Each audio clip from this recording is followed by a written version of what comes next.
It was the morning of June 12, 1962. On Alcatraz Island in San Francisco Bay, when one of the most famous prison escapes in American history came to light. At 7:00 a.m., roll call, 3 inmates Frank Morris, John Anglin, and his brother Clarence Anglin failed to respond. A guard walked to their cells and saw what appeared to be the 3 men lying in their beds. When he tapped Morris on the head with his nightstick, the head rolled off, revealing a lifelike papier MCH dummy. The same shocking discovery awaited in the Anglin brothers' cells. The prisoners had vanished, leaving behind carefully crafted fake heads designed to fool the guards during nightly inspections.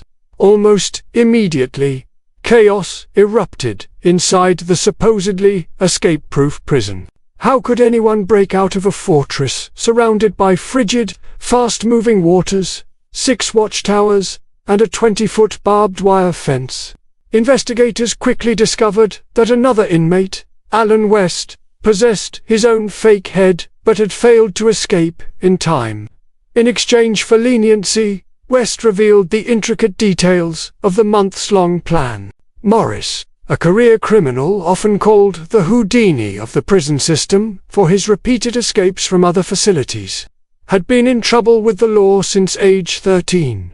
The Anglin brothers, bank robbers from the Florida region, had previously attempted to escape from Leavenworth Prison, which ultimately led to their transfer to Alcatraz. According to West, he was the mastermind behind the escape plot.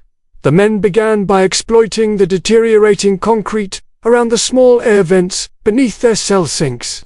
Using makeshift tools fashioned from spoons, they patiently scraped away at the walls night after night, covering their progress with painted cardboard and fake vent grates. Because guards performed hourly checks, the work required extreme caution and coordination.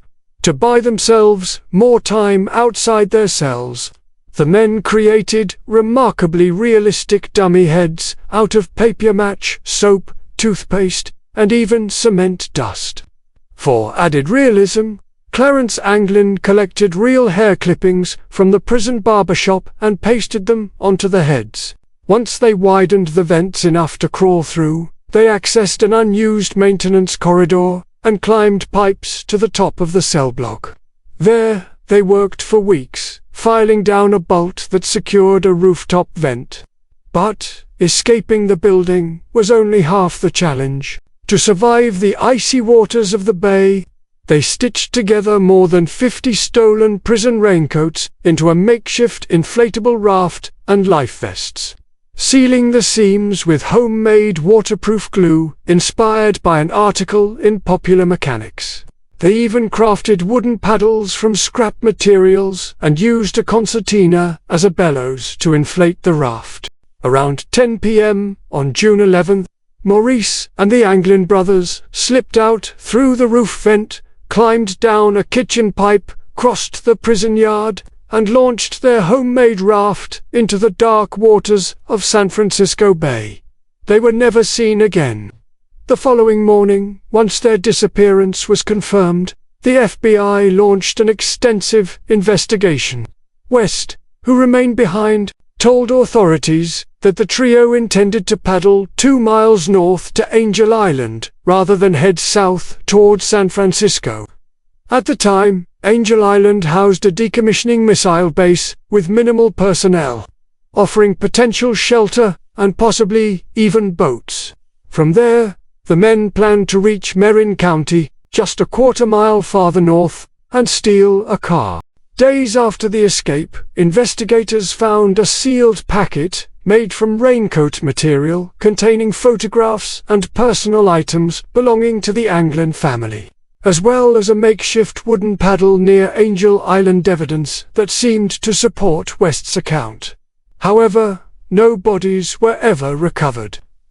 On December 31, 1979, after 17 years of investigation, the FBI officially closed the case and transferred it to the U.S. Marshals Service.